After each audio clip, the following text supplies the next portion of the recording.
Hello, my name is Prof. Snowball, and I'm here to talk about creative intermediaries as catalysts, with a special focus on hybrid financing and ecosystem collaboration in the cultural economy. This is the keynote address for the CoRE in Creative Economies Early Career Researcher Conference 2026. So this is my research question. How can small creative firms capture more value to build sustainability and well-being?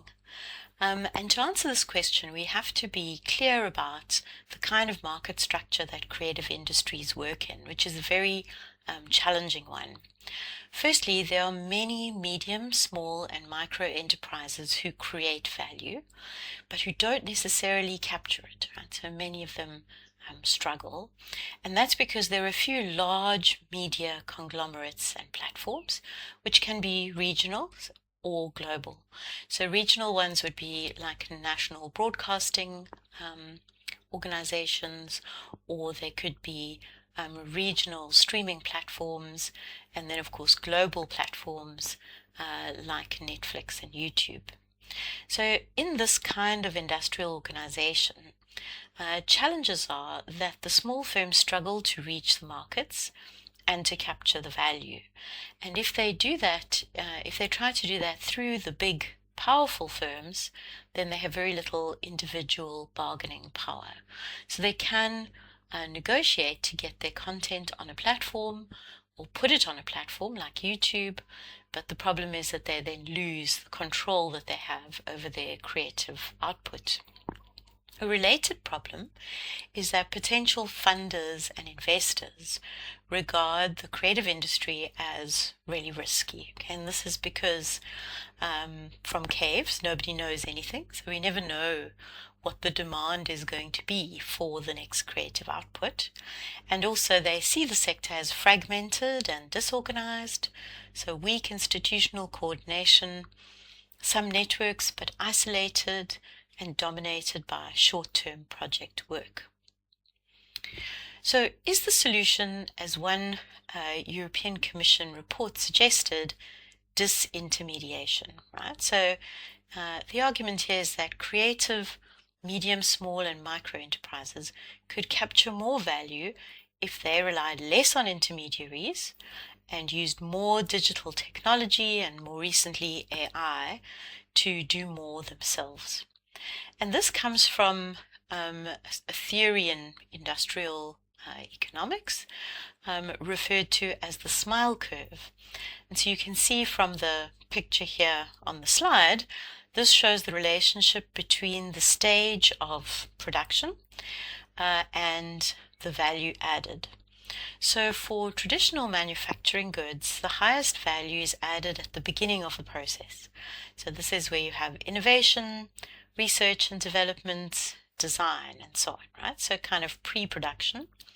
Then in the middle, you have a standardized product that's being produced over and over again. So you have a lot of one thing that's being made, manufacturing.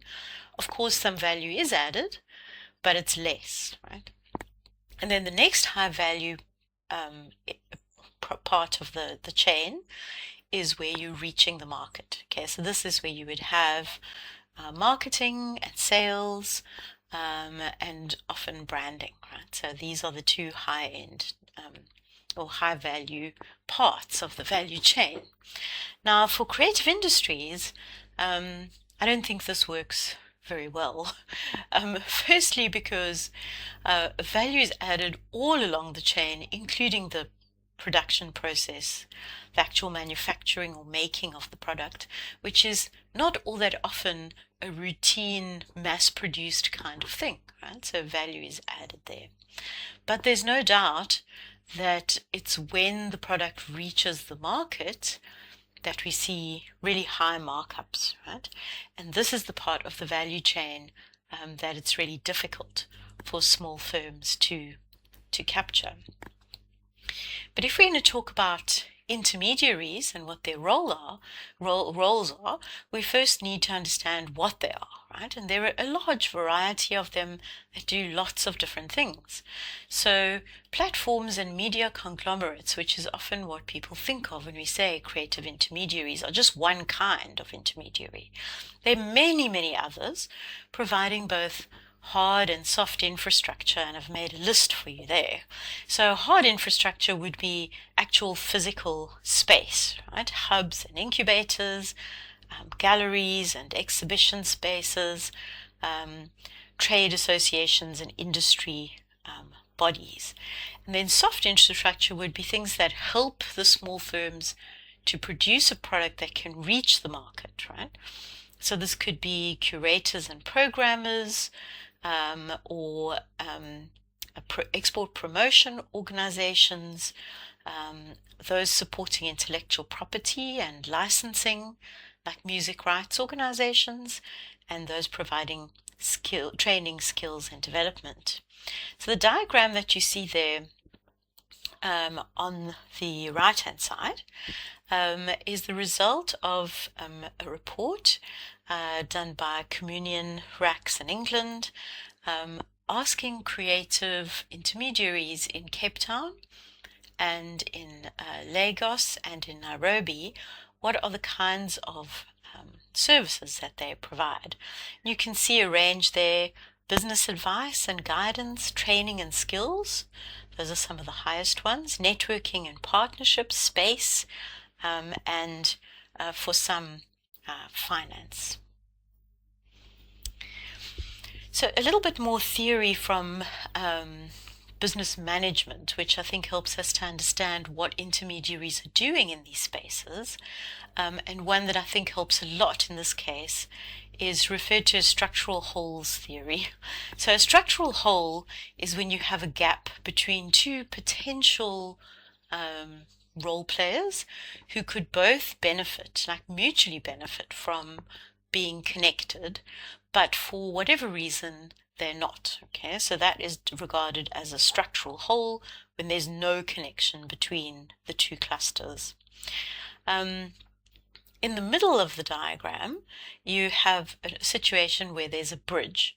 So this is where some body or some organization kind of introduces the two clusters to each other, which is valuable, right? It's an important way of connecting them, but doesn't themselves become any further involved in that relationship.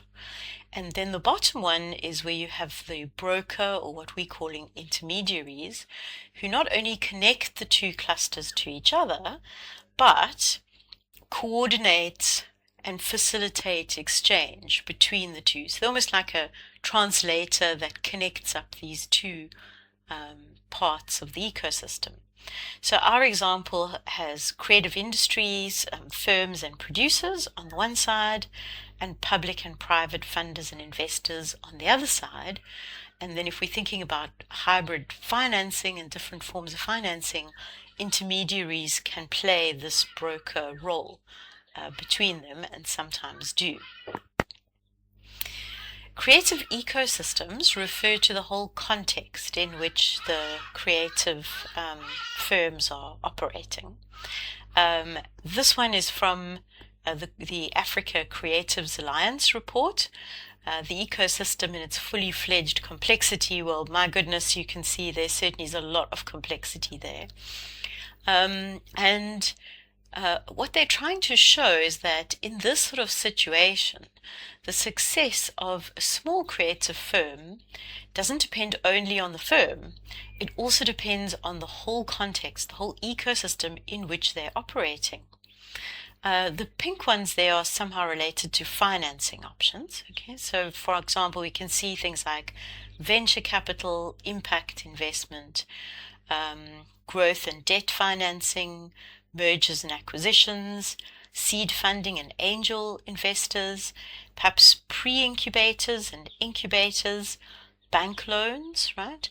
But then also more sort of innovative ones like crowdfunding, and then grants and companies and prizes, that can support creative firms. And then the green ones, sort of pale and dark, refer to other parts of intermediary services, right? Like development agencies or innovation centers, co-working spaces, hubs, clusters, accelerators, business networks, and so on.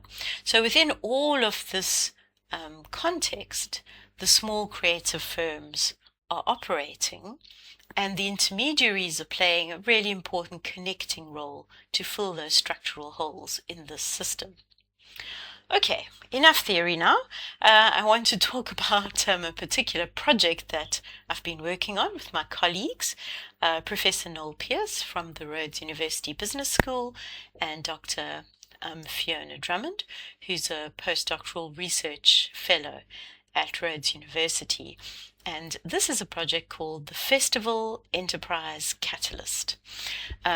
It's taking place in South Africa. And South Africa's creative economy, using that UNESCO definition, is becoming ever more acknowledged as an important sector, not only for contributions to GDP, but also for jobs. And in this ecosystem, festivals are playing an increasingly important part. So before COVID-19, we mapped 223 arts and culture festivals per year that happened every year in South Africa. You can see the map on the side there that is Fiona's GIS work. The bigger the circle, the more the festivals, or not the bigger the number. And so we can see that in provinces with big metros like Gauteng, it's around Johannesburg, and the Western Cape, which has got Cape Town, those are the provinces with the most number of festivals, right? Which was a surprise. And then the colors on the map show you how those festivals responded to COVID-19. So, and what they were doing by 2022, so kind of post-COVID. Some of them were hybrid, as you can see in the yellow. Some continued or restarted in person, that's the green. And then the red ones were cancelled, right, and remained cancelled in 2022. So we saw a big drop in the number of festivals that happened post-COVID. If we did this again now, it may have gone up again slightly, but there's no doubt that the sector is still in some trouble. We also see falling public funding, as in many countries, from National Department of Sport, Arts and Culture for festivals and for arts and culture in general. And at the same time, funding for state theatres or provincial theatres that maintained permanent artistic companies and venues has also declined, right? So especially in the light of these, the festivals have then become a very important pathway for live performing artists to reach audiences. Okay, so the Festival Enterprise Catalyst emerged, I guess, really as an unusual response to a sector that was really struggling, right? That was kind of in crisis. And the way that they did it was to access non-traditional kind of public funding for the creative sector. This was through something called the South African's National Treasury Jobs Fund. And as the name suggests, this was really established, this fund, in order to deal with South Africa's really large unemployment problem. So the Jobs Fund was looking for projects, large projects that were innovative, and that could potentially be upscaled to produce more jobs. So the way it works is that there's an open call for funding, and they invite organizations to propose innovative job creation projects, but it requires the applicant to prove that they themselves by putting in matching funding. So if you get R1 from the Jobs Fund, then the organization also has to put in R1. In addition to creating the jobs, there also needs to be some longer term benefits like learning by doing or training or opportunities to build professional networks. Now, by themselves, the individual festivals could never have applied for this funding because they were too small, right? And they were seen as fragmented and, all those other problems, risky and not reliable. But by banding together, they did actually manage to get some funding from this non-traditional source to help fund the creative economy. So the FEC has a whole lot of goals, but the main one really is to say, okay, instead of competing with each other as these big festivals, we're going to collaborate to a certain point, right? So it's called co-opetition, horrible word. So you're still competing, but you're also cooperating in some way. And instead of commissioning one show, which is then going to just be at one festival or performed music live at one venue, they were going to try to join these up so that they created a kind of more continuous touring circuit for the productions that they commissioned. So extending the life cycle of the production, so circulation across festivals, venues and regions, with the idea of reducing the financial risk and the creative risk, right? Supporting mobility, production, market development, expanding market access, so reaching more audiences, and strengthening creative ecosystems, so just allowing more collaboration and network building. And then as part of this, they also offered some business and management related training or entrepreneurial training. So this is the structure, right? Very complicated, but really just amounts to the Festival Enterprise Catalyst being made up of representatives across a whole lot of festivals and Concerts SA who are interested in live music, live music performance. And of course there's overlap with festivals as well.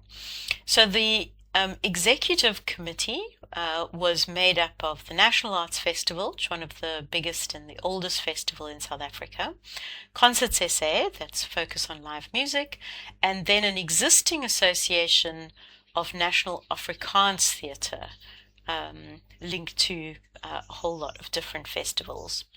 So the idea was that by applying to the Jobs Fund together, they were then able to access the funding because they looked big enough, they looked secure enough, they had matching funding, and they had a plan to extend the production run of music and of theatre productions across a much wider range of festivals than usual. The hybrid financing part comes in because each festival still had its own funding sources. So they had sponsorship, different sponsors for different festivals. They still received some government funding, some of them from national government or provincial or their local host government. And they still earned income from selling tickets and from other kinds of retail. And then in addition, they were funding particular productions through the FEC. So what happened? Well, they're still in the pilot phase, but as you can see from this diagram, they really had a big impact, right? And I think this was because they really knew how the system worked, right? These were big, well-established organizations with their own really good infrastructure in terms of advertising the opportunity, selecting the beneficiaries, and then supporting the beneficiaries to actually produce something great. So in the first phase of the FEC, there were more than 800 individual beneficiaries and more than 1,000 work opportunities. So some beneficiaries worked more than once for these short sort of periods. Nearly 39,000 work days, if we can look at employment in that sense, and total fees of more than 22 million paid to beneficiaries of the project. One of the aims of the Jobs Fund is to spread the impact as widely as possible, right?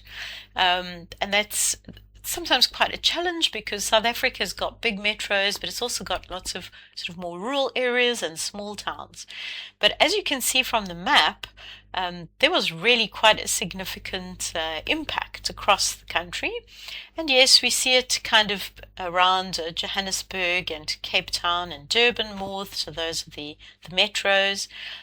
But we can also see that some of the smaller towns like Makhanda and Oudtshoorn, Stellenbosch, Potchefstroom were also reached, and a wide variety of other small places. And this was because this was where some of the big festivals happened. So sometimes there are big festivals in small towns, but also because music, live performing music tours were going kind of all over.